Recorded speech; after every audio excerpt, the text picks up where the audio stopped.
Bismillahirrahmanirrahim. Assalamu alaikum, dear participants. Welcome to this session of textual study of the Quran.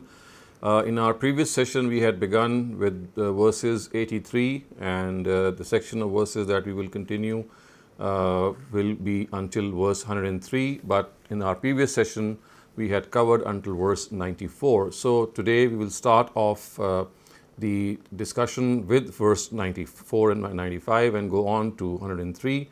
And after your questions, we will also then take up the task of literal translation and then, of course, the idiomatic translation. The important thing that we have to understand here, once again, to connect ourselves, that we need to do again and again, that Surah Baqarah, which is under study, it is a surah which is directed primarily at the Jews of the Prophet's times, in particular, and a charge sheet of their crimes and their sins have been handed out, and you'll find that every now and then the Almighty says that, well, you did this and you did that, and in spite of this we forgave you, and then you went back on your word and you then made a new commitment, and once again you broke your word and went back on your promise. So this is like a continuous process, or it's like a chain of events which has happened in their history over a period of 2,000 years, in which this breach, to be exact, it could be 1,500 years, in particular after the arrival of Moses, between Moses and Jesus, the time that has elapsed in which this breach has occurred. And as far as this breach is concerned, it is something which which became a norm in their lives. And as far as the Quran is concerned, the basic case which has been raised by the Quran against them is that they were waiting for a prophet of God. It's not that Prophet Muhammad has come to them as an unintroduced personality. That's not the case. He is someone who they very well knew. All their prophets, they predicted his arrival. In particular, Moses and Jesus, both of them, they were very vehement in their prophecies, and these predictions are even today found in the Old and the New Testament. And of course, the name of Prophet Muhammad ﷺ has been erased. We don't find his name. But in Surah Araf, we know from the Quran that the name was written in Torah, in Injil, of his name being Ahmed. So we find this reference in the Quran that Muhammad ﷺ was mentioned by his name in these two scriptures. So you can see how the Quran is building up this case against them and telling them time and again that you not only breached your commitment, but you have, now that the Prophet Muhammad has arrived, you should have been the first to profess faith in him, but that's not the case. And now you have not only not accepted him as a prophet, but you have gone against him. And as the Quran has said at a number of places, it's because of your arrogance and jealousy for the fact that why didn't a prophet come into their own lineage, which is the Israelites, and why did he come amongst the Ishmaelites? So let us start and resume the study that we had just started in our previous session, and this is verse 94. It says, قُلْ إِنْ كَانَتْ لَكُمُ الدَّارُ الْآخِرَةُ عِنْدَ اللَّهِ خَالِصَةً مِّن دُونِ النَّاسِ فَتَمَنَّوُا الْمَوْتَ إِن كُنْتُمْ صَادِقِينَ. Tell them, if to God the abode of the hereafter is for yourselves alone, leaving all others aside, then be desirous of death, if you are true in this claim of yours. So remember, they were people who had in their own times made this claim that they are the chosen people of God, and whatever happens here and the hereafter, they will be the favored ones of the Almighty. They will be very close to him. And the Quran at this juncture has made this comment that, well, if you think that you are chosen people of God, then why don't you desire death? And why is it that you're fearful of death? Because we know that it was an ailment that was found amongst the Jews, that they would be, in particular the Jews, they would be very, very wary of death, and in fact that they would like to live a lot. This is mentioned in the Quran elsewhere, and we will just be studying that. So, فَتَمَنَّوُا الْمَوْتَ إِن كُنْتُمْ صَادِقِينَ, that if you think that the hereafter belongs to you, it is you who are going to be the chosen ones in the hereafter, then be desirous of death. And then the Quran says, وَلَن يَتَمَنَّوْهُ أَبَدًا بِمَا قَدَّمَتْ أَيْدِيهِمْ وَاللَّهُ عَلِيمٌ بِالظَّالِمِينَ. And you will see that they shall never wish for it, owing to the earning of their hands which they have sent forward, and in reality, God is fully aware of these unjust people. So basically, this is a claim that they make, but the fact is that they are very scared of death, and the Quran has pointed out the reason for this. بِمَا قَدَّمَتْ أَيْدِيهِمْ. The misdeeds that they have done in this world and they have sent forward, they know that they shall be called to account for that. So the fact is that instead of being desirous of the fact that they would like to go and meet the Almighty, this is what they claim, because it is then that they will be given favors and gifts from God. But the real thing behind all this is that they are not at all, desirous of death. They are very scared of death, because they know that the misdeeds that they have done will not sit well with God, and they will be punished and taken to account for that. So it says then, وَلَا تَجِدَنَّهُمْ أَحْرَصَ النَّاسِ عَلَى حَيَاءٍ وَمِنَ الَّذِينَ أَشْرَكُوا يَوَدُّ أَحَدُهُمْ لَوْ يُعَمَّرُ أَلْفَ سَنَةٍ وَمَا هُوَ بِمُزَحْزِحِهِ مِنَ الْعَذَابِ أَنْ يُعَمَّرَ وَاللَّهُ بَصِيرٌ بِمَا يَعْمَلُونَ. And you will find them to be the greediest of all people for life, and so much so even more than those who have adopted idolatry as their religion. Each of them longs that he is able to live 1,000 years, whereas even if their lives are thus prolonged, he shall not be able to save himself through it from the torment of God, and undoubtedly God is watching all that they do. So this is what the Quran has, really made them, and it has put them to shame.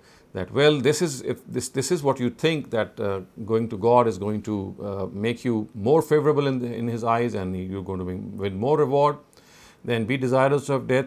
But as we saw in the previous verses, that they are not going to desire death because of their misdeeds, and in fact, such is their love of life, that if they are made to live 1,000 years, and even if they are given a life as long as 1,000 years, and this life is prolonged in this manner, they will never be desirous of death. So such is their love for this life, that on the one hand they claim that they would like to go and meet the Almighty and win His favors, and on the other hand they would not like to leave this world for the love of life they have. And clearly you can see here also the Quran has compared them, or this desire of theirs, with the idolaters. See, the idolaters too had this love to live long, this longevity, this love for longevity was there in them. But the love of this longevity amongst the Jews was the most. And that is why clearly the Quran says that, well, this is what the situation is, that if you are going to do this, then you must not be led into the fact that they are very desirous of death. Muslims should know that this is how this is going to happen, that even if they are given 1,000 years to live, وَمَا هُوَ بِمُزَحْزِحِهِ مِنَ الْعَذَابِ, they shall not be able to save themselves from the torment of God. So as we go along, remember that this section is addressing the Jews, as I said earlier on, and pointing out their charge sheet. And this charge sheet is something which we shall be we shall be facing, encountering time after time and verse after verse, which tells us that how important it is to understand why is it that the wrath of the Almighty, His anger against the Jews is so much. It's not just something that they did for some small number of years. It was a very, very long stretch of time in which they continued to make promises and they continued to break those promises. They went back time after time and they indulged in as heinous a sin as polytheism. So it's the wrath of the Almighty can very well be understood because of this repeated behavior on their part. And then the verse 97 and 98, قُلْ مَنْ كَانَ عَدُوًّا لِجِبْرِيلَ فَإِنَّهُ نَزَّلَهُ عَلَىٰ قَلْبِكَ بِإِذْنِ اللَّهِ مُصَدِّقًا لِمَا بَيْنَ يَدَيْهِ وَهُدًى وَبُشْرَىٰ لِلْمُؤْمِنِينَ مَنْ كَانَ عَدُوًّا لِلَّهِ وَمَلَائِكَتِهِ وَرُسُلِهِ وَجِبْرِيلَ وَمِيكَالَ فَإِنَّ اللَّهَ عَدُوٌّ لِلْكَافِرِينَ. So because of their enmity with the Quran, they have now become enemies of Gabriel. So because of the fact that they would say that why isn't that Gabriel brought it down to someone from their own brethren from among the Israelites. And they, in their enmity with the Prophet and the Quran, they went as far as to say that now it is Gabriel who is our enemy. So the Quran says, those people who are enemies of Gabriel, they in reality are enemies of God. Because he, O Prophet, has revealed it to your heart only by the permission of God, in confirmation of the predictions which are present from before, and as guidance and glad tidings for those who believe. So the comment of the Quran is that, well, it's not that Gabriel has brought down this wahi or this new scripture to the Prophet on his own. It's God who has commanded him to do so. So if they show animosity with Gabriel, the fact is that it's not Gabriel who is their enemy. They think that God is their enemy because Gabriel hasn't done this by his own self, by his own accord. It is God who has commanded him to bring down a revelation to Muhammad. So if anything, then they are not just enemies of Gabriel, they are enemies of God. And then if this is the case, there says, Man kana aduvva lillahi wa malaikatihi wa rusulihi wa jibrila wa mikala fa inna Allah aduvvul lil kafirin. The wrath and anger is so apparent in these verses. So it says that they should know that those who are enemies of God, His angels and His prophets and Gabriel and Michael is Mikael, then God too is the enemy of such believers. And they thought, the reason that Mikael is mentioned here is because they thought that Mikael was a friendly angel to them, and he showed them favor, whereas Gabriel did not show them favor. But here the Quran has grouped both these angels as one unit, as being the fact that both are the same. I mean, both belong to the genre of angels.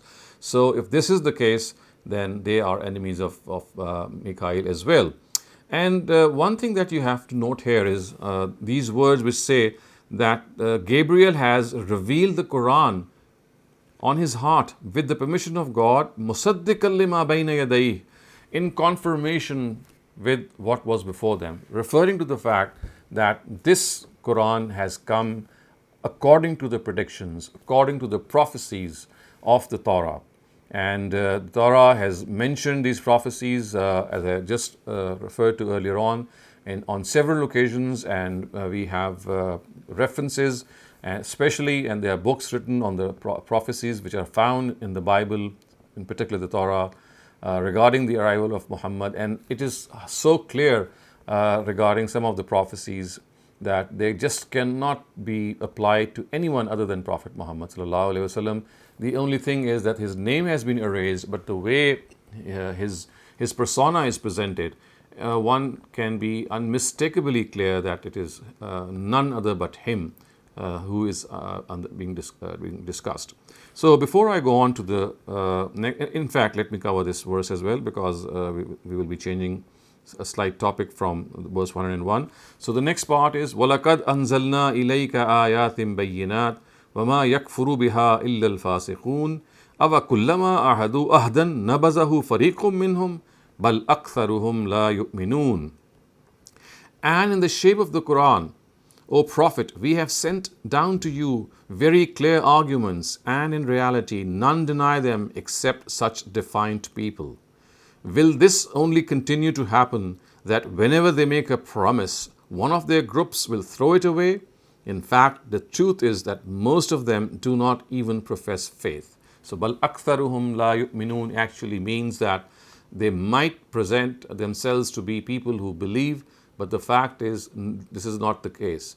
They are equally, they're just trying to deceive Muslims in this regard. Muslims have to understand that when they say that they profess faith, again, it is a dubious way in which they would use words as if it would be conveying to the Muslims that they have believed in Muhammad in the last day. Whereas we know from other parts of the Quran, when they say Qalu Amanna, they would say that, well, yes, we believe that Muhammad sallallahu alaihi wasallam is a prophet, but not for us, but for the Muslims. So this is when the Quran on such an occasion has tried to expose them and tried to expose this hypocrisy on their part. So before we move on to verse 101, and a slight shift in topic will occur in that verse. If you have any questions regarding the verses that we have studied from verse 94 to 100, please raise them now. Right. The first question is from Nashad Shafkat. Please go ahead. Yes, Dr. Saab, Salaam alaikum. Just a slight clarification needed.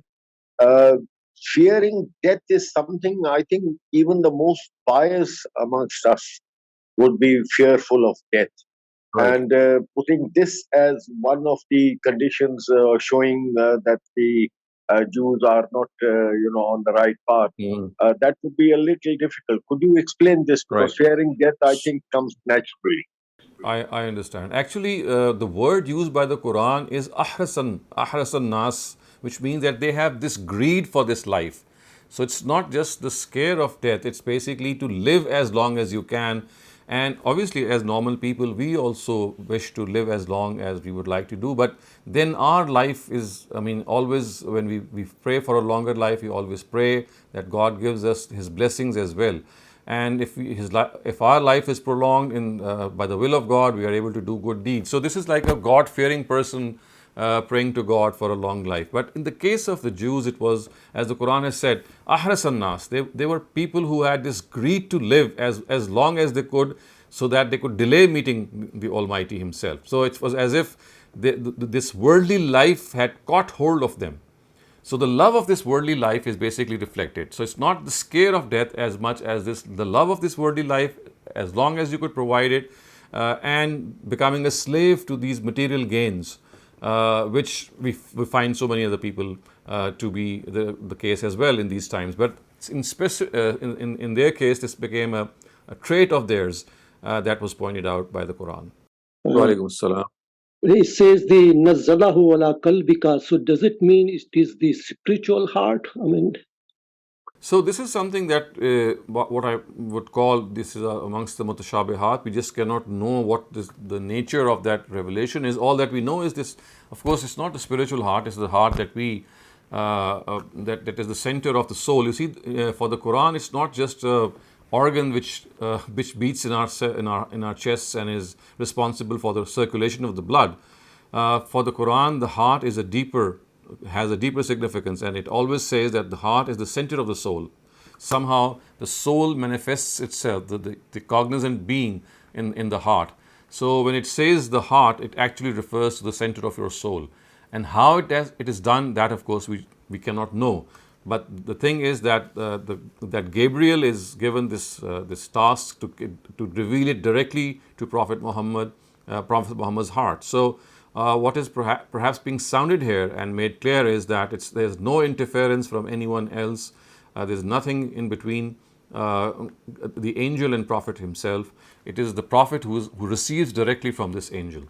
So ala qalbika is actually the heart that we have. But the heart that we have, as I said, is not just a physical organ that we know it is, but it is much more than that. And in the language of the Quran, because we find elsewhere the heart being mentioned, in as-sam'a wal basara wal fu'ada kullu ulaika kana anhu mas'ula, that your heart and your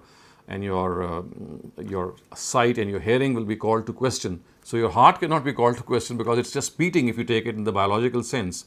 So the Quran attaches a more deeper and significance to it in the sense that it's the center of our soul. It is here that we get awareness of that good and evil. It is here that our real personality manifests itself. But still, even no matter how pious, how long a person lives, and he continues doing pious deeds, isn't the fear of death still lingering on even the most ardent of believers? That is Still correct. not convinced about. You see, this sentence of theirs is occurring in a context, and they say that, well, the hereafter is something that is always going to be ours. Whatever is going to happen in this world, it's going to happen, and this is something that whenever we reach God, we will be honored by Him, we will be favored by Him.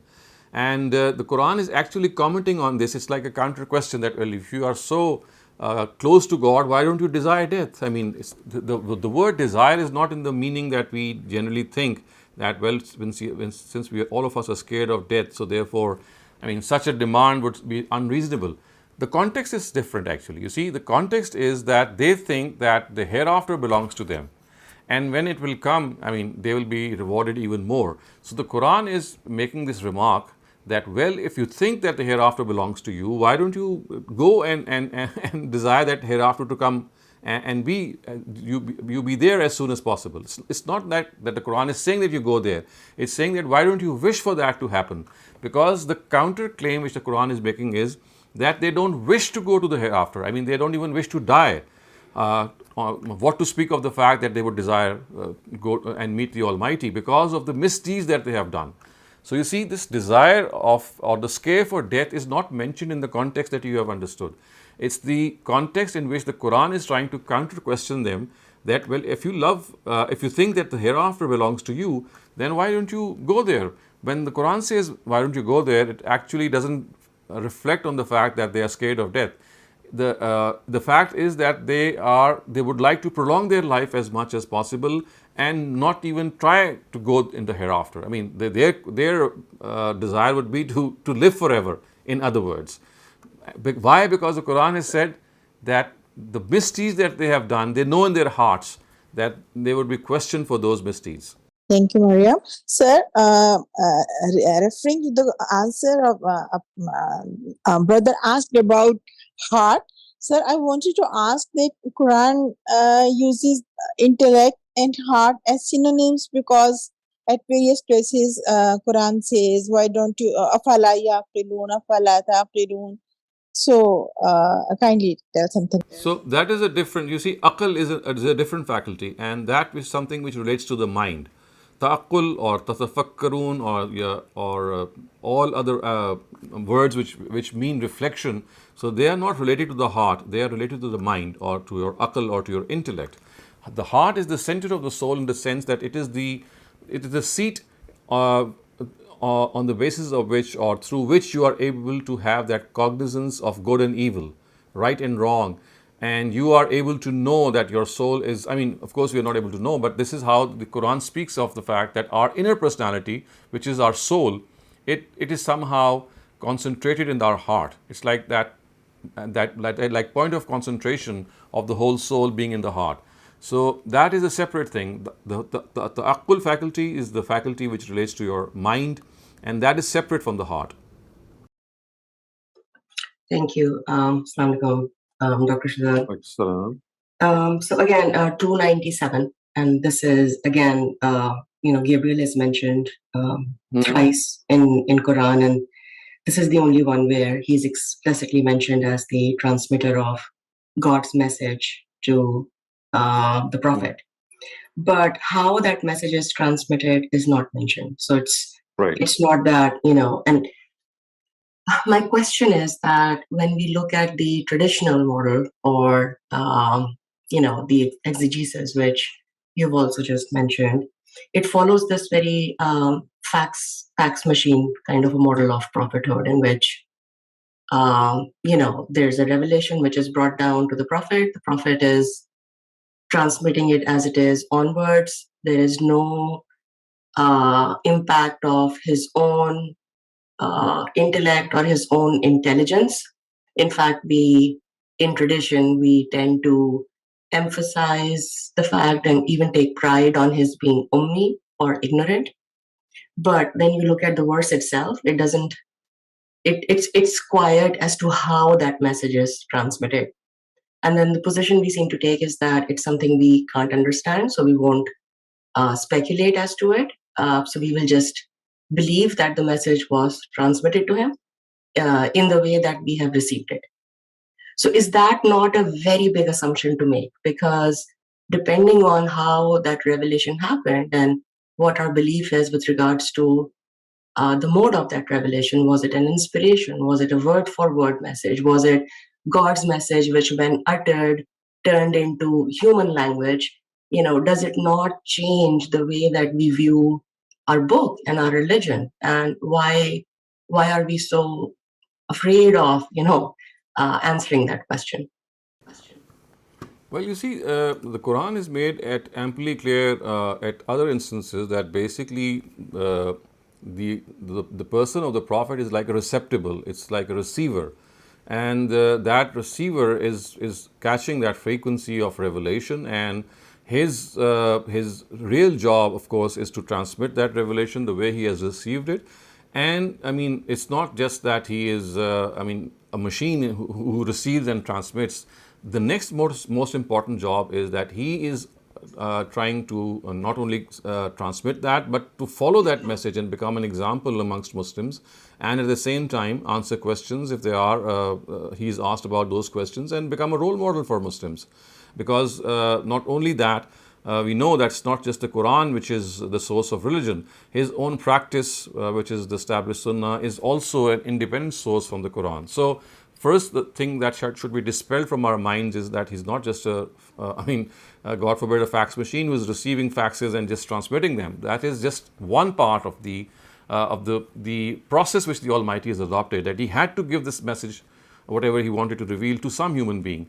So his own role starts after that, as a person who is going to follow that, who's going to become a role model on that, whatever he's receiving, and as an example setting for other people. And as far as the message itself is concerned, the Quran has made it clear in different ways that this is not, it's not just an inspiration of words in which an idea is probably revealed to Prophet, and then the Prophet speaks through his own words. So that is also not the case, because in Surah Shura we get to know that words of the Almighty are revealed and not just an inspiration or the idea. And also I would like to comment on the understanding of the word ummi. Now, it is not correct to believe that the word ummi is actually referring to the fact that the Prophet was uneducated. Whether he was uneducated or not is a separate discussion. But the Quranic term al-ummi is a derogatory term which was used by the Jews for the Bani Ismail, because they thought that they are people who have not received God's scripture ever since Abraham, and for a whole, so many thousands of years, so many hundreds of years at least, they are without any scripture. So being without a scripture was something that they regarded by them to be a derogatory thing, or something of an inferior thing, and they would call them to be ummi, in the sense that they were unlettered in receiving God's message. So the worldly education or reading and writing are not mentioned in the Quran at all. In the sense that we use the word ummi. So I use the word fax machine simply because in tradition the understanding is that the Prophet transmitted as he received. So there was no change or interpretation of the message. Yes, that is correct. That is correct. Had he made his own understanding, had he injected his own understanding within the message would have become adulterated. It would not have become pure. You see, God wanted his words. But when you make the statement, even though you're saying you don't take a position on how revelation was revealed, you are taking a position, because you're saying, yeah, it was received in Arabic language, which the Prophet understood. So Gabriel brought to the Prophet God's message in Arabic language. Right. So when the divine gets expressed in a human language, it inevitably becomes a little bit of a hybrid of divine and human. We refer to God as he, and we know that God is not gendered. So there are limitations of the language, which the scripture becomes part of. As I said, you see, they have to be taken separately. As far as the word he being used as a limitation, that's another discussion. But the fact here is that God wants a faithful communication or transmission of whatever he has revealed. And on several occasions he has said that the message has been delivered as it has been received. And you'll see in the last verses of Surah Jinn, which say that the Almighty has set up people or angels who see whether the message has been delivered in the exact way that it was transmitted. So you see, the position that we are taking is just one, and that is that this mechanism is not known to us, that how is it that Gabriel reveals it to his heart. The mechanism is just being, we are not aware of that. That is something that only God knows. But there is no disputing the fact that whatever is revealed in words, and if the divine, has its connection with the mundane, it's in its purest form, that whatever that divine message is, it's converted in the same way as the Prophet would have understood. So the same words which were sent down by the Almighty, for example, were received by the Prophet the way they were revealed. The only thing is that how this happened is beyond us. I mean, we don't have any knowledge of that. But the Quran makes it amply clear that this divine transcendence in which divine messages get to the Prophet, they are received the way they are sent, and then the way they are disseminated by the Prophet is exactly the way that he received them. So can you refer me to where it says it's received in words? It's what? That is transmitted in words. This is Surah Shura. It says, "Ma kana li basharin an yukallimahu Allahu illa wahyan aw min wara'i hijab." Look at the last paragraph of Surah Shura, which is the 42nd Surah of the Quran. Okay, thank you. I'll follow up later. Thank you. Nashaba Wasim, you may ask your question now. Assalamualaikum, sir. So my question is, what's the duties of the Mikhail, angel Mikhail? That we don't know from the Quran, and we do know from the Torah or the Old Testament that he was the favored angel of the Jews, at least in their own understanding. But as far as his duties are concerned, the Quran is silent on them. All that we know very, very clearly are the duties of Gabriel, because he is mentioned specifically. His duties are mentioned that he was a muallim or a teacher to the Prophet himself, and that he brought down revelation. But regarding Mikhail, we don't have any specific information from the Quran. But we do know that he was a favored angel amongst the Jews. So is there something in Torah or in other books to explain, like, or not? Yes, I should think so.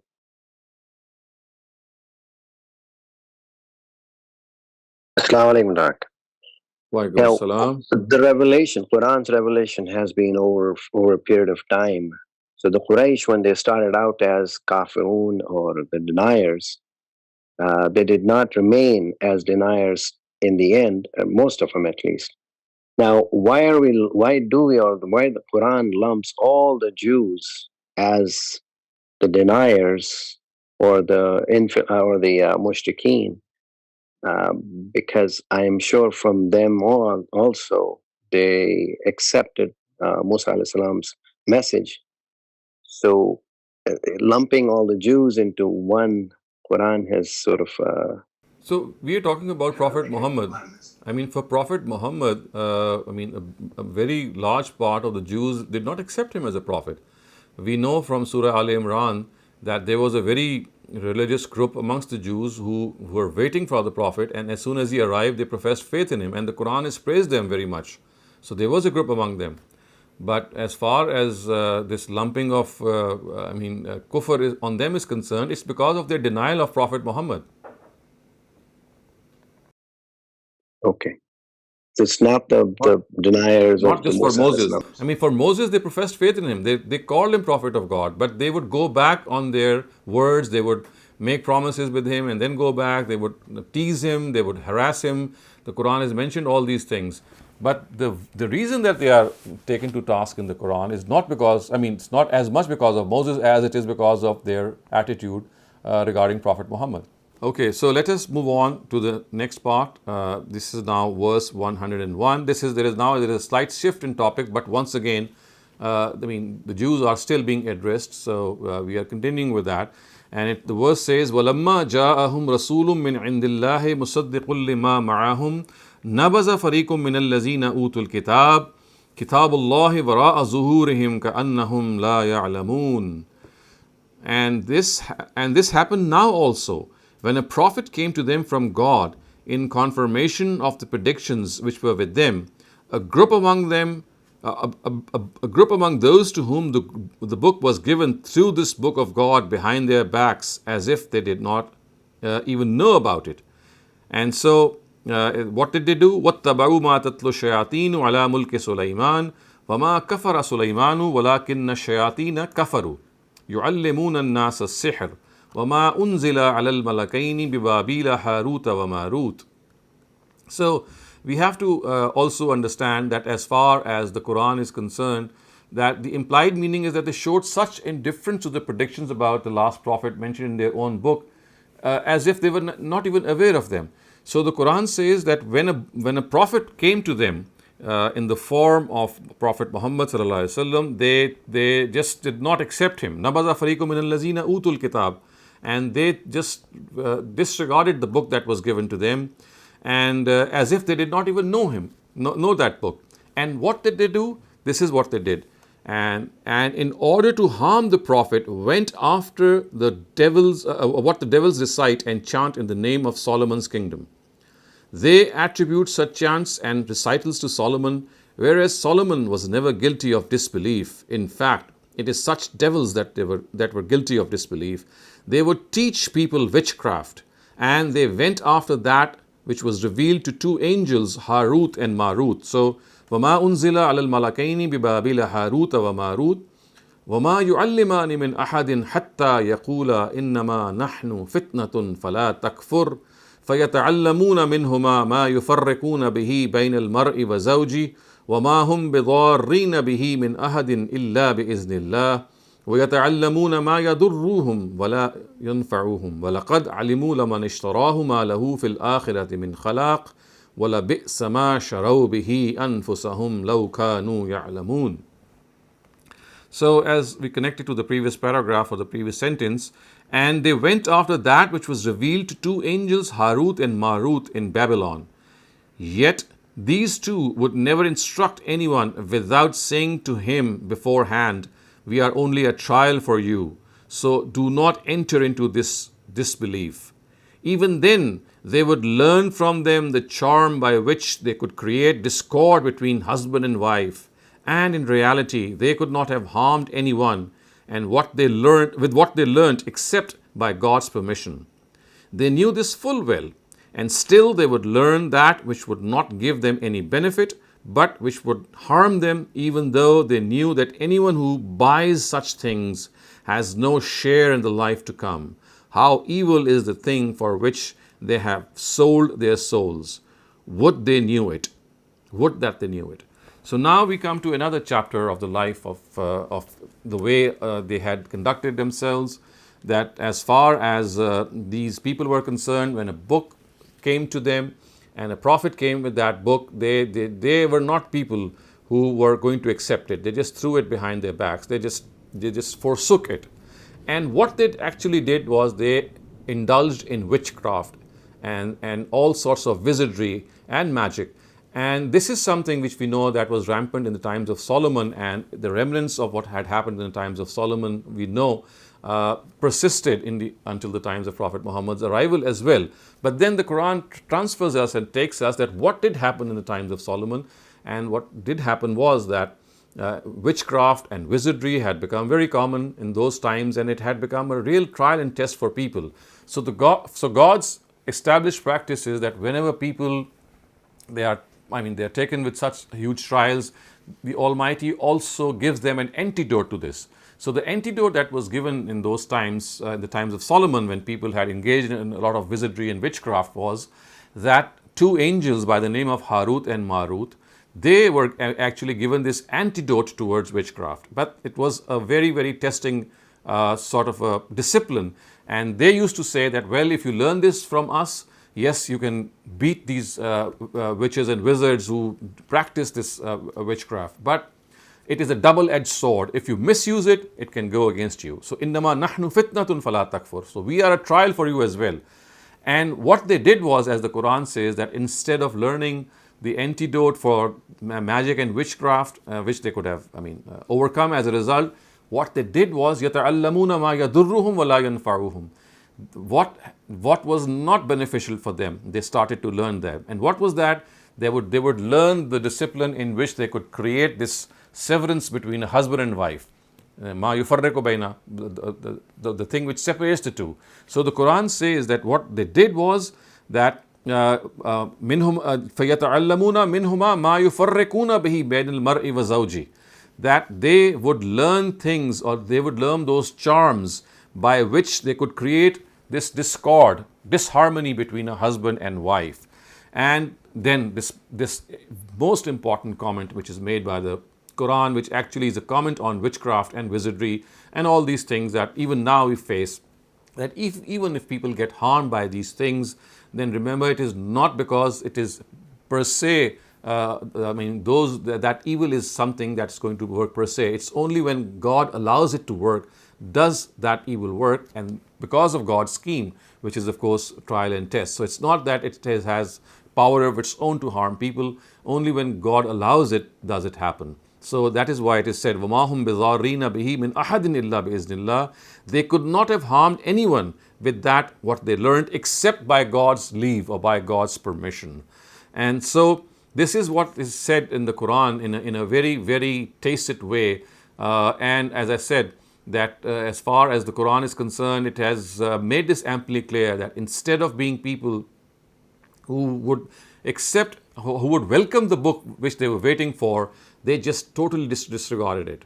And not only did disregard it, but they went after harming the Prophet. So we know when the Prophet arrived in Medina, Prophet Muhammad sallallahu alaihi wasallam, he arrived in Medina, the Jews tried to weave a spell of magic on him as well. We know this, but they never succeeded, of course. It was not that they succeeded, but they tried to do so. And the Prophet was then armed with these two beautiful surahs of the Quran, which are the last two surahs, which of course were like a antidote for all such things given to him, that God told him that you have to seek refuge with me from all such things, because if they are going to do any harm, it's only by my permission. Otherwise, if you come into my protection, that's not going to happen. So, A'udhu bi Rabbil Falaq and A'udhu bi Rabbin Nas, two last surahs of the Quran, they were revealed for this purpose. And even today, if there is any such feeling in a person that, something has overcome him, and if medical science has ruled out anything, and there are things that you are, not aware of are happening with you, then there is no other antidote. You don't need to go to any peer or faqir for any antidote except to recite those two surahs which bring you under God's protection. So this was like a slight divergence that I had to make in order to just explain more this fact that witchcraft and wizardry was so common among the Jews of Medina in those times that on the one hand, instead of accepting the Prophet, they tried to harm him by using this witchcraft and wizardry.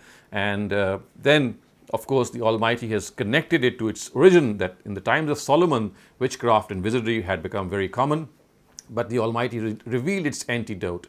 And that antidote was something, when that was revealed, it was revealed in the way that two angels, Harut and Marut in Babylon, they would teach people that, well, if you have to have this antidote, you can have it, but it could be a trial against you as well. And they misuse this trial. This thing which the Quran clearly says, that instead of learning what they could do against magicians and conjurers and sorcerers, what they did was they started to learn things which could create discord between husband and wife. So however potent magic and witchcraft can be, it is possible, that it can be extremely potent, but the fact is that it can only work by God's leave. Secondly, it also seems precisely in line with this divine practice of sending help in the form of a legitimate and rightful discipline to combat an evil discipline that was being used in such a potent manner by these miscreants. So it was like God helping his creation for this. So the important thing here is that not only has the Quran proscribed it, but we also know that the Torah itself has said that this is something which is absolutely horrendous, and you should not in any way indulge in magic and witchcraft and these things. And I would like to cite the Torah here. This is chapter 18. I'm going to just read out from my own text. So this is chapter 18 and book of Deuteronomy basically. And this book of Deuteronomy is, as you know, is the revised canon. This is verses 9 and 12. And I have discussed this earlier on as well, that the revised canon of the book of Deuteronomy, in the words and opinion of Ustaz Javed Ahmed Ghamidi, is the real Torah. The first 4 books are the books in which the Torah was revealed in its chronological form. So it's like a chronological revelation. But the 5th book, which is the 5th book of the Pentateuch, which is the book of Deuteronomy, is the recompilation of the 4 books in the final form. So just as the Quran was recompiled after its chronological revelation, we know that we have a new arrangement. In a very similar way, the book of Deuteronomy is the real Torah, it was now in a rearranged form, just as the Quran we have is in its rearranged form. So I'm just going to read out this small paragraph from the Torah or the Old Testament, in which the Jews were also equally prohibited to indulge in witchcraft. So it's not just at the time of the Prophet Muhammad, but in their own times as well. In the times of Solomon and earlier prophets too, they were stopped from doing this. So it says, when you enter the land the Lord your God is giving you, do not learn to imitate the detestable ways of the nations there. Let no one be found among you who sacrifices his son or daughter in the fire, who practices divination or sorcery, interprets omens, engages in witchcraft, or casts spells, or who is a medium or a spiritist, or who consults the dead. Anyone who does these things is detestable to the Lord, and because of these detestable practices, the Lord your God will drive out those nations before you. So such is the vehemence and the stress which the Almighty has laid as far as witchcraft is concerned. So now finishing off the last part, وَلَوْ أَنَّهُمْ آمَنُوا وَاتَّقَوْا لَمَثُوبَةٌ مِّنْ عِنْدِ اللَّهِ خَيْرٌ لَوْ كَانُوا يَعْلَمُونَ. And had they embraced faith and adopted righteousness, far better for them was the reward they would have reaped before God, would they but knew it. So once again, I mean, a person who would be aware of Arabic would know what an expression of sorrow and what an expression of sadness it is on the part of the Almighty. You see, لَوْ أَنَّهُمْ آمَنُوا وَاتَّقَوْا لَمَثُوبَةٌ مِّنْ عِندِ اللَّهِ خَيْرٌ. It's like that yearning, that look at these people, that time and again they've gone back on their word. Had they embraced faith and adopted righteousness, it would have been far better for them than what they are now doing. So you will see this sorrow and this sadness. It's not just the wrath of the Almighty, but this element of sorrow and sadness also, that these Israelites were given this position of conveying the truth to the other nations of the world, and look how they messed it up totally. So now we can have questions for the part that we have just started. Sir, it was related that Allah has put so many tests, difficult tests, like He knew that people would indulge in witchcraft, and it was related to that it was like some sort of test as well. And Allah knew that people will get indulged in this. So it seems that Allah has made the test very difficult for a common person. And it seems that He loves His heavens more than His creation. Otherwise, why He would make this test so difficult?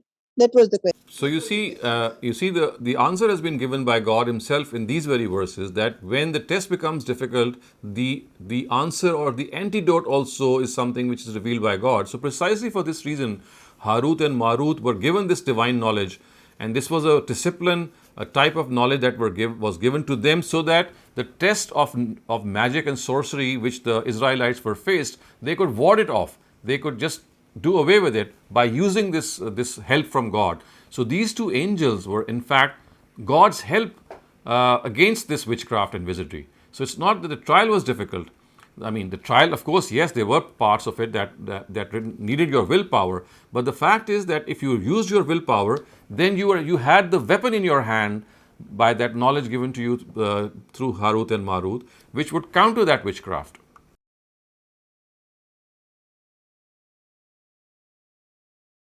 Thank you. Naveed Irfan, you may go ahead. Assalamu alaikum warahmatullahi wabarakatuh. Walaikum assalam. Doctor साहब, ये जो इल्म यहाँ पर बताया गया है, ये तो जो हारूत और मारूत दो फरिश्ते सिखाते हैं, तो ये जादू के डिफरेंस है ना, मतलब ये वो इल्म नहीं है जो जादू का जो इल्म होता है. Magic.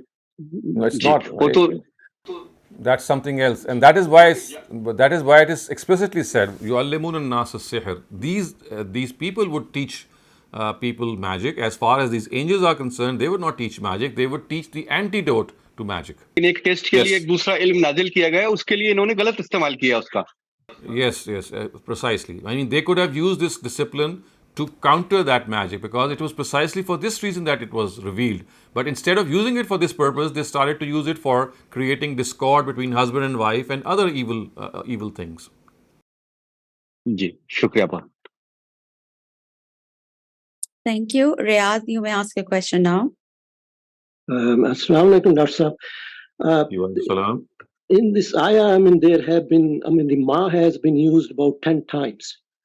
So the first two time it's used as a, I mean, in a negative way, but on the third time, then it is not used as a negative. I mean, so how we decide? I mean, how they decide? I mean, it's very. I mean, you see, if you have that depth of knowledge of the Arabic language, the classical idiom, it's not at all difficult. It's, I mean, for a person who might be having a perfunctory knowledge of Arabic, it might be difficult. But if you have that flair, it's not at all difficult.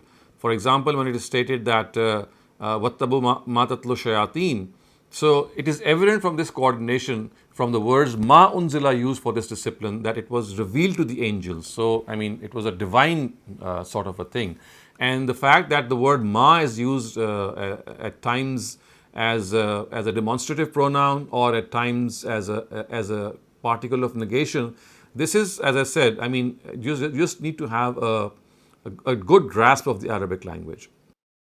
I don't have, but I have seen some scholars, they mention, they claim that they have the knowledge of Arabic. So they are saying the third ma unzila ala al-malakaini bi Babila Harut. Yes, you're correct.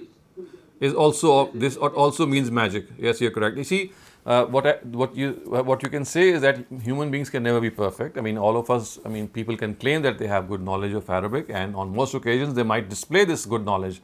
But as human beings, at times we make errors also, and these are human errors.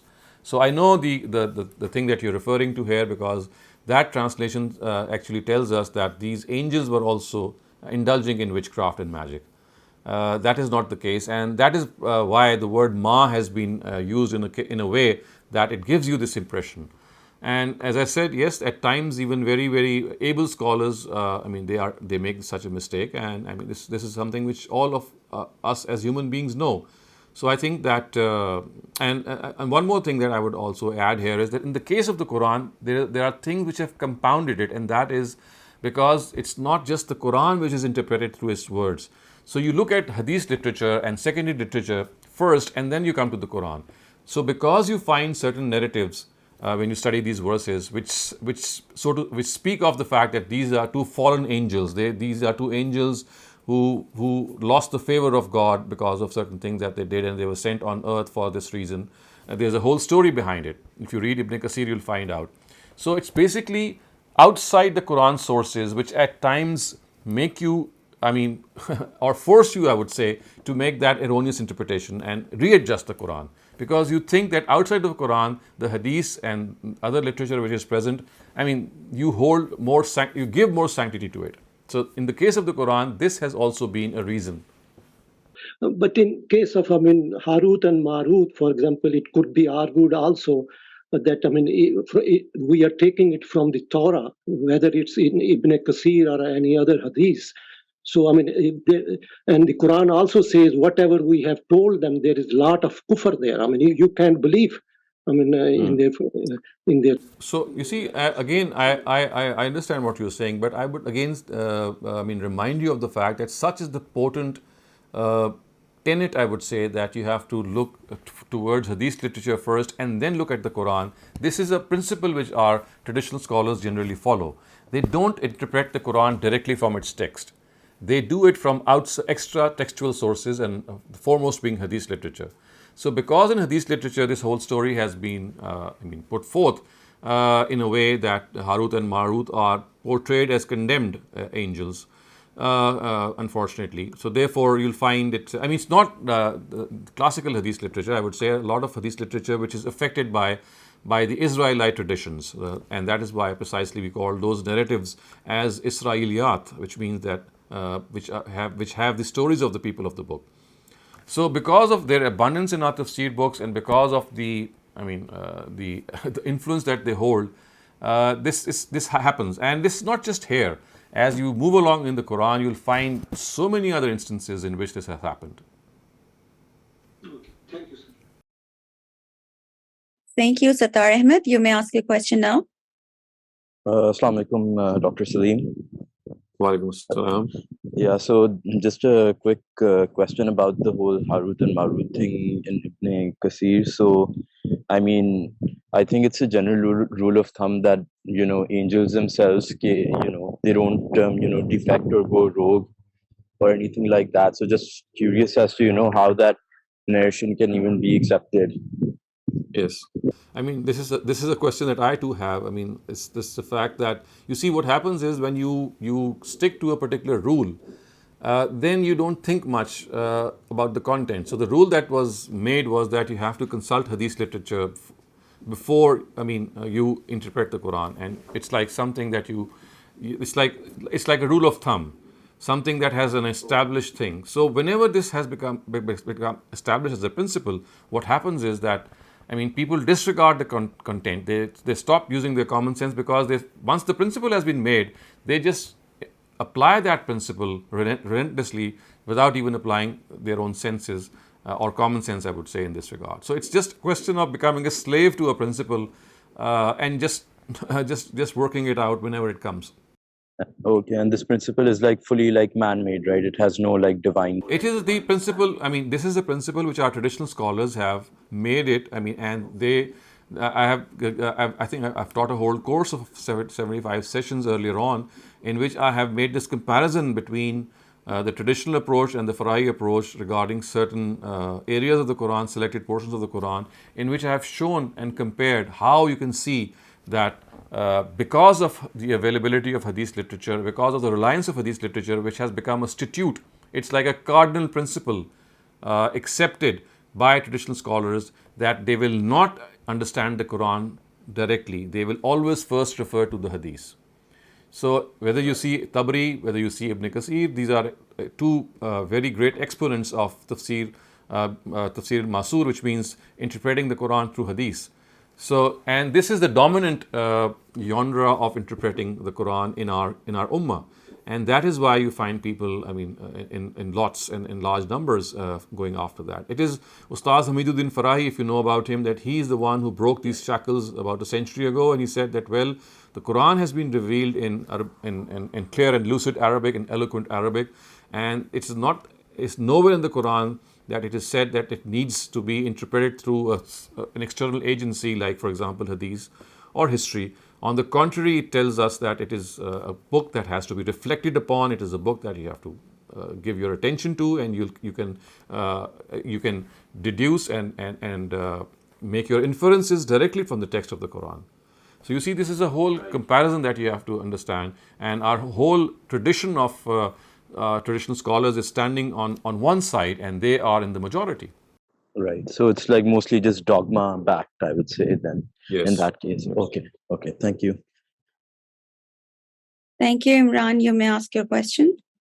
Dr. Shehzad, sorry, I just wanted to ask which course is that you're referring to, because I have missed the previous courses where you were highlighting approach through the Quran.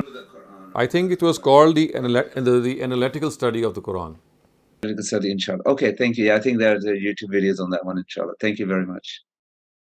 So now I'm going to do that literal and idiomatic translation once again for your own purpose of being acquainted and customized to the Arabic language and some of the words, so that through repeated translation you are able to make sense of the words themselves. So let's start off with the very first part that we studied. وَإِذْ أَخَذْنَا مِيثَاقَ بَنِي إِسْرَائِيلَ لَا تَعْبُدُونَ إِلَّا اللَّهَ وَبِالْوَالِدَيْنِ إِحْسَانًا. Wa and is remember. Akhazna, we took. Misaq, covenant. Bani Israel, from the Israelites. La, don't. Ta'buduna, worship. Except. Illa is except. Allah, God. So idiomatic translation would be that recall that when you took a misaq from the Israelites, recall when we took a covenant from the Israelites. And what was that covenant? La ta'buduna illallah. Do not worship anyone except God. La ta'buduna, don't worship. Illa, except God. And then the covenant continues. What was added to it? وَبِالْ وَالِدَيْنِ إِحْسَانًا. And with your parents, be kind. Ihsana, show kindness. Wa and zil qurba, to your kinsfolk, to your relatives. Wa and yatama are your orphans. It's the plural of yatim. And al-miskin, al-masakin, which is the plural of miskin, which mean the poor. Wa and Qulu say. Linnas to people. Husna what is good. So the translation would be that the covenant which was taken from the Israelites was that do not worship anyone except God, be kind to your parents and to your relatives and to the orphans and to the destitute, and say what is good to people. I mean, always be good to people. Kulu linnasi husna. Wa and aqimus salah. This is, the covenant is continuing. This is the covenant which the Bani Israel, remember the Israelites, they had given their word that they will not worship anyone but God. And look what happened. They started to worship the calf. And they were told to be kind to their parents and to their kinsfolk and to the destitute and to the orphans and to say good to people. And then see what the Quran says, aqimus salah. And this was also a covenant that was taken from you, that you will adhere to the salah. You will diligently abide by the prayer. So aqama yuqimu or aqimu here means that it's not just praying. It means that you have to be diligent in the prayer. If you make due consideration of the Arabic language, the word used is not you just pray. It's not says that you pray. It says you establish the prayer. So it actually the word establish the prayer is a literal translation, but the idiomatic one is that you are diligent in the prayer. Wa and atu you give zakah.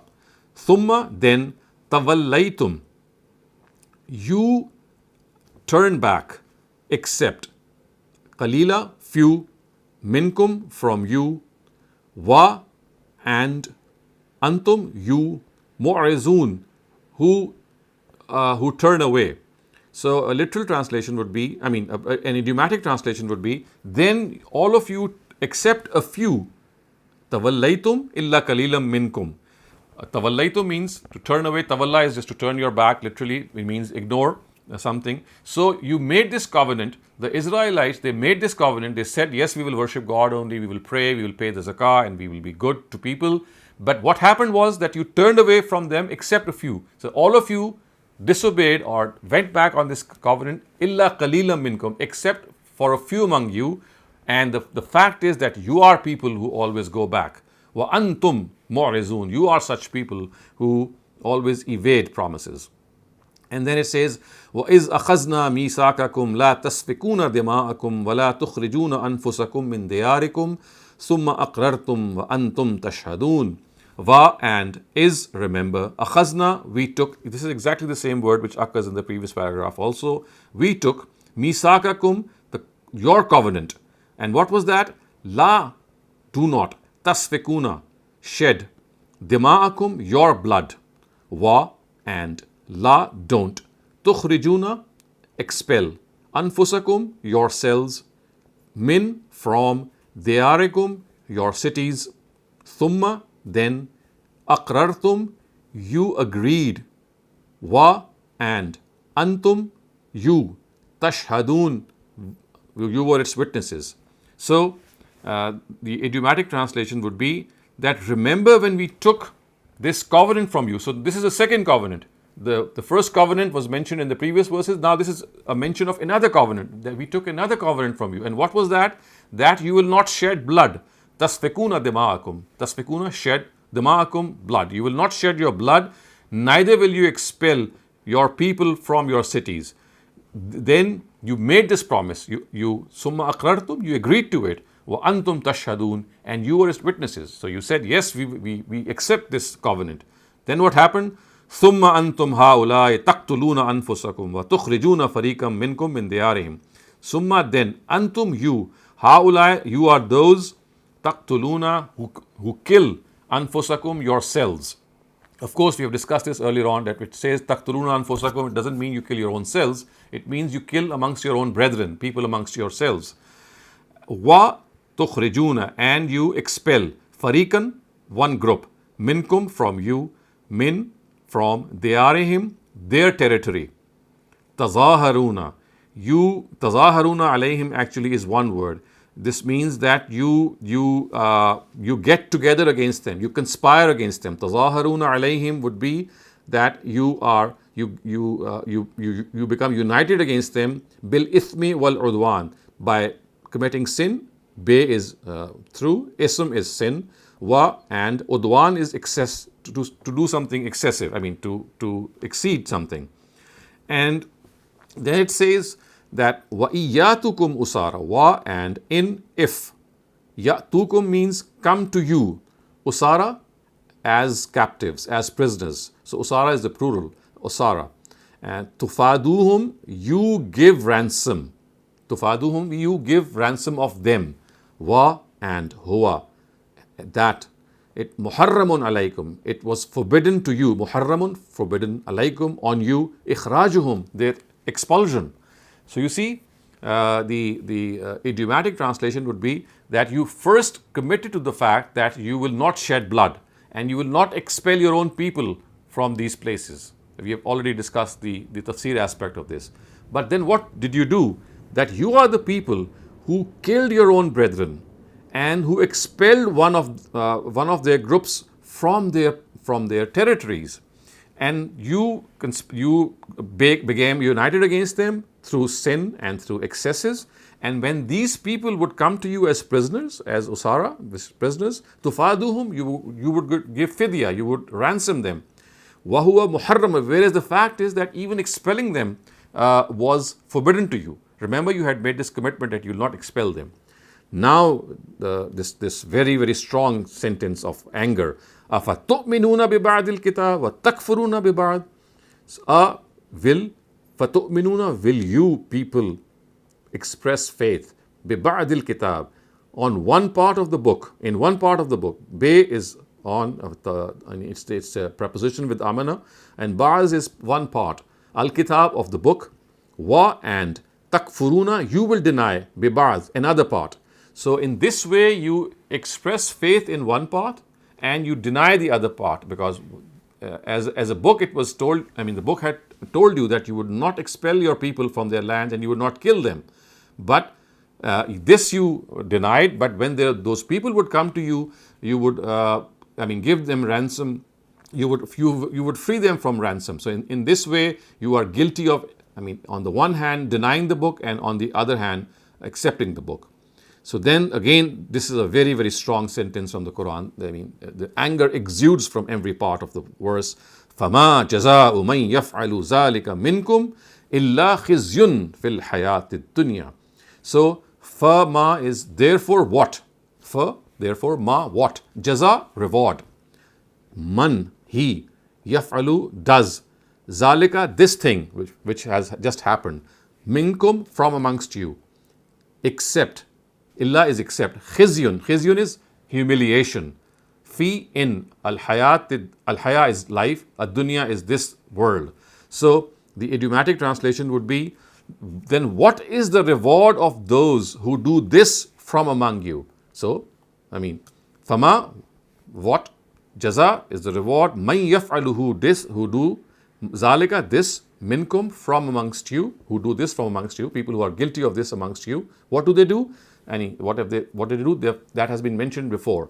So what is the reward? Except humiliation. What is the reward? Except disgrace in the life of this world. And not just here.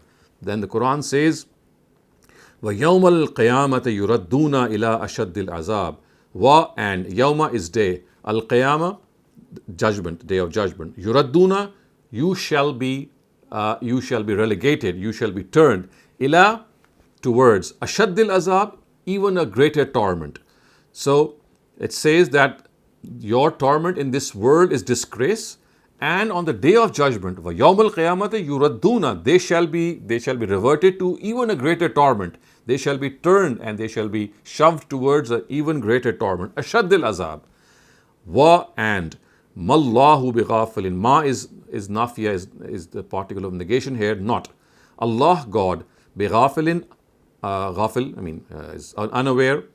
Amma is always an ma, which means, the word an is then just suppressed and it is written as one, as amma, as an is about and ma is what, ta'malun, what you do. And so the idiomatic translation would be that God is not unaware of what you do.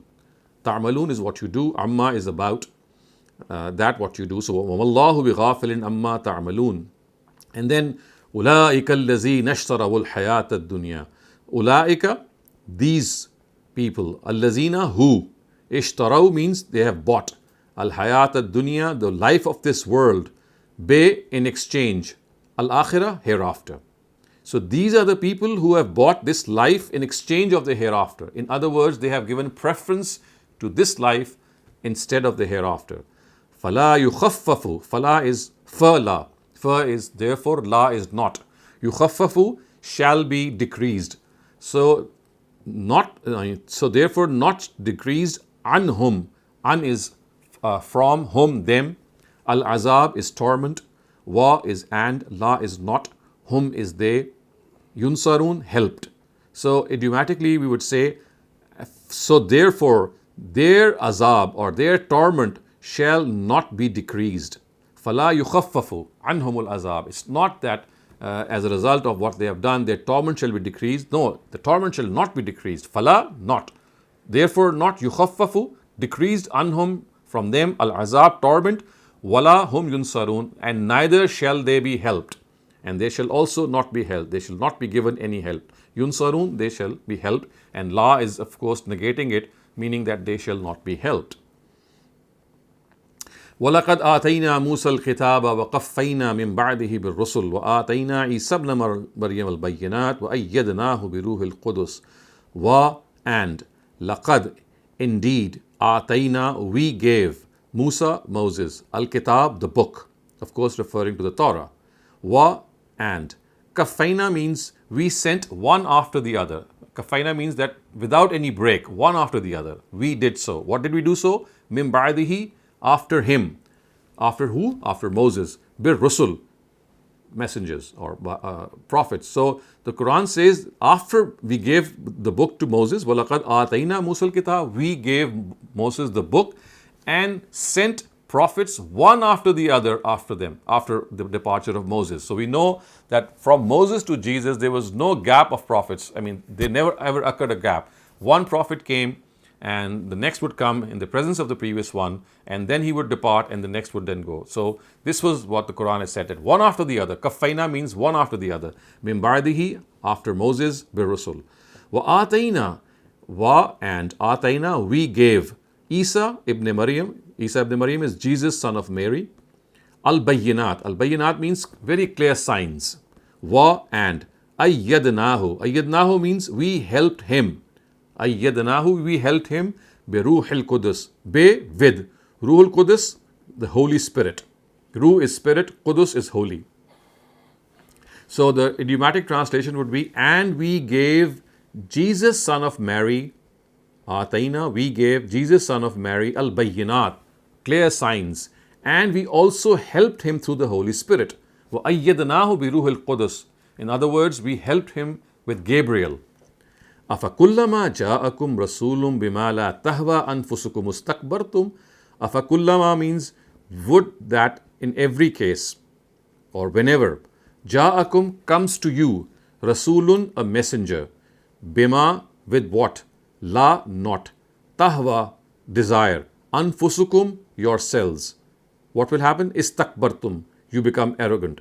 So idiomatically it would mean that will this happen, that whenever a Rasul comes to you, ja'akum comes to you, Rasul, bima la tahwa, with that which you do not like, ma, not, la, I mean bima is that, la is not, tahwa means what you desire. So when a messenger comes to you with that which you don't desire, what will happen? Istakbartum, you will show arrogance. And this is like a very, very strong question being asked by the Quran. And then فَفَرِيقًا كَذَّبْتُمْ وَفَرِيقًا تَقْتُلُونَ, and then you deny one of the groups and you kill the other. So what happens is that you kill some of the prophets and you denied some of the prophets. فَفَرِيقًا كَذَّبْتُمْ, so when one group of prophets you kazzabtum, you denied, and فَفَرِيقًا تَقْتُلُونَ, and the other group you killed. And we have seen how both Zachariah and John, they were killed by them. And then it says, wa, and qalu, they said, qulubuna, our hearts, gulf, have covers. I mean, our hearts are covered. وَقَالُوا قُلُوبُنَا غُلْفٌ would mean they say that our hearts are covered. I mean, they are in a seal. But bal is no, in fact. La'anahumullah, God has cursed them. La'anahumullah, God has cursed them because of their kufr. Bikufrim means because of their disbelief. Fa, therefore, qalilan, very few. Ma, that. Yu'minun, ma is who. Yu'minun, believe. So, idiomatically it would mean this is not the case that your hearts are covered. The comment of the Quran is, in fact, God has cursed you because of your kufr. But la'anahumullahu, I mean, God has cursed them because of their kufr. It's not you, I'm sorry, it's them. But la'anahumullah, God has cursed them because of their kufr, because of their disbelief. فَقَلِيلًا مَا يُؤْمِنُونَ, so they shall believe but little. Qalilam is little, ma, what they believe. So they will believe little, which means that they will end up believing little, or there will be very few believers from among them. That is the implied meaning.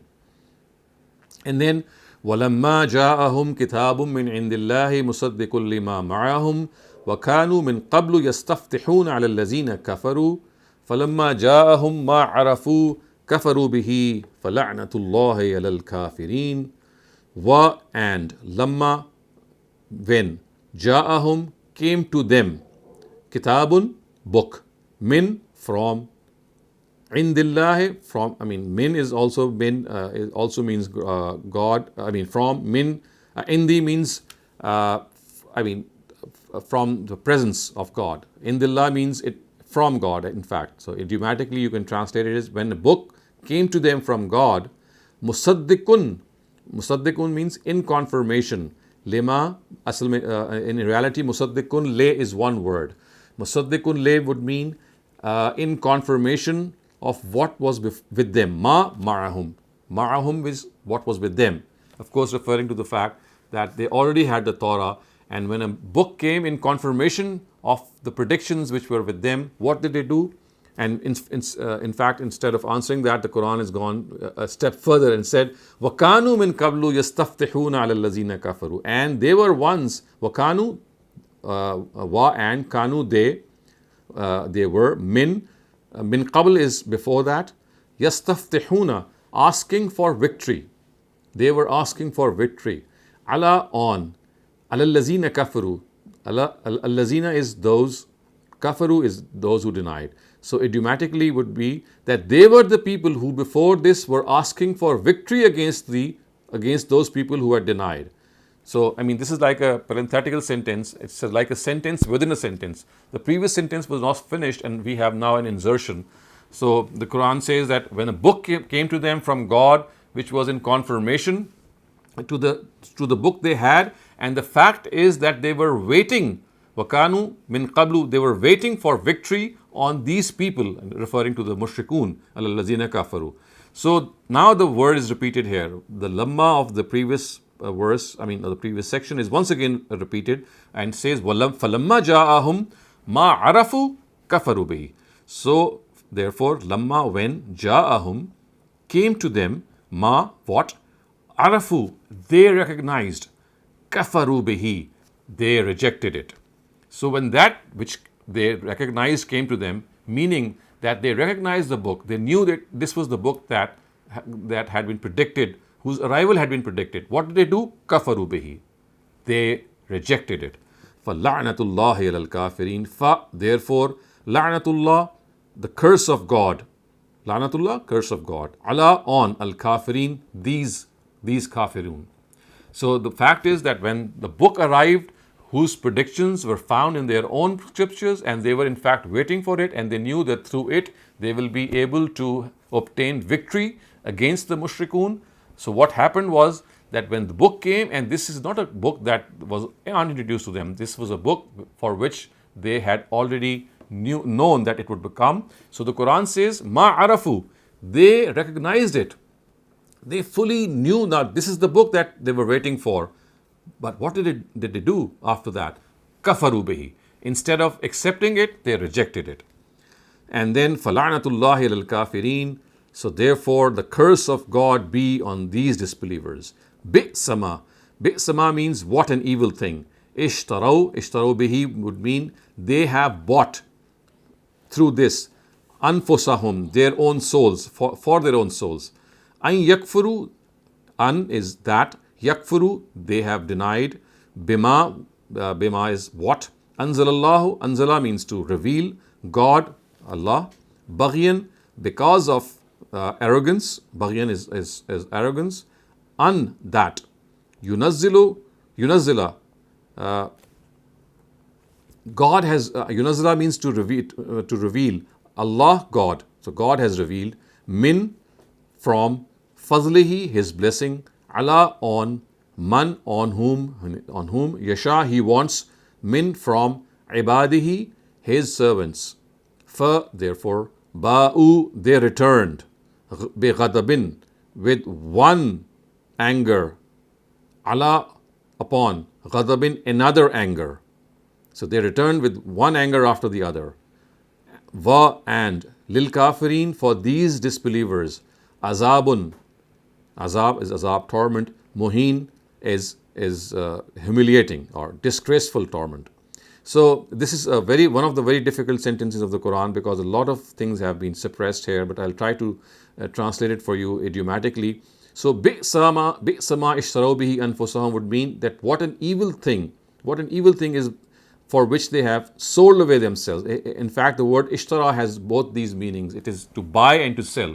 This is one of the words in the Quran which has opposite meanings, and such words in the Quran or in the Arabic language are called azdad. Azdad with a dad, which means they have opposite meanings. So just as ishtara also means to sell, it also means to buy. So here it is actually in this meaning that they have sold, bi'sama ishtarau bihi anfusahum.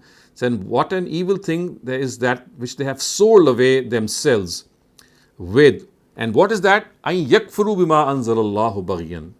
That in because of mere I would say rebelliousness, an yakfuru bima anzalallahu, they have denied what God has revealed.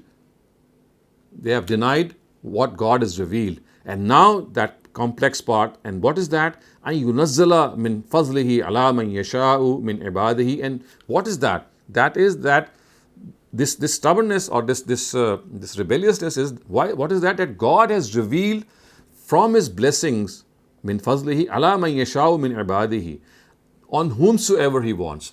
So the fact is that the Quran is telling them that what an evil thing that they have done. What an evil thing that they have done, that they have sold away their souls and they have sold away themselves. And what is that? That in their mere rebelliousness, they think that why should God send to a person from His own blessings? Why should He choose someone else rather than their own selves with this book, with this new prophet, and reveal the Quran to them? So basically, it's like God telling them that this is what they have done, that in their own rebelliousness, in their own stubbornness, in their own anger, they have denied this book. And then what has happened is, فَبَاءُوا بِغَضَبٍ عَلَىٰ غَضَبٍ, they have returned with wrath upon wrath, with ghadab after ghadab, with anger after anger. And وَلِلْ كَافِرِينَ عَذَابٌ مُهِينٌ, and for these disbelievers is a great or a disgraceful torment. So remember, I have been translating the alif lam in the previous verse also and in this verse as these disbelievers. And this is one of the things that I have pointed out earlier as well, that alif lams must be translated in the Quran. Otherwise, when you translate it in a general sense, it would imply that all sorts of disbelievers will be receiving the torment of God. This is not the case. There is a special context here. Of course, all sorts of disbelievers would be receiving God's wrath in some way or the other. But here the context is towards the Jews, that these are the people who are denied. So for such people, for such deniers is the torment of God. So it is important for a translator of the Quran and a person who reads the Quran to always make sense by looking for translations in which this alif lam is also unveiled. So I'm not going to go any further because we have just a few minutes left. The remaining translation, inshallah, we'll do next time. But just to reiterate what we have studied today, that this charge sheet of, you'll find this word being repeated time after time Is akhazna misaqakum. Is akhazna misaqakum. Remember when we took this covenant from you. Remember when we took this covenant for you to obey God, to be kind to your parents, to be diligent in your prayer, and to pay zakat. And remember when we took this covenant from you that you'll not shed blood, you'll not kill your people. And remember when we took this covenant from you that when this prophet of ours would come, you would believe in him. So you see, there is this whole chart sheet which is presented in such a graphic way in the Quran, and the anger of God, as you can see, it exudes very clearly from these verses, making it amply clear why his anger. Why is he so overcome with anger? Because of the fact that they were repeatedly given these chances, and they repeatedly went back on their words, and they continued to do so until in their own time. Until the times of the last prophet of the Israelites, who was Jesus, they went as far as to kill him, and in their own minds they had actually crucified him as per their own thought. That is a separate thing that God did not allow them to do, but they went as far as to kill the last of the Israelite prophets. So such is the intensity of their crime, which is now mentioned in the Quran. So if anyone has a question in these last couple of minutes, she's most welcome to ask it. Otherwise, inshallah, we'll call it a day. And the next verses, or the literal translation of the remaining verses, and the next part of the Quran, inshallah, will be brought up in our next session.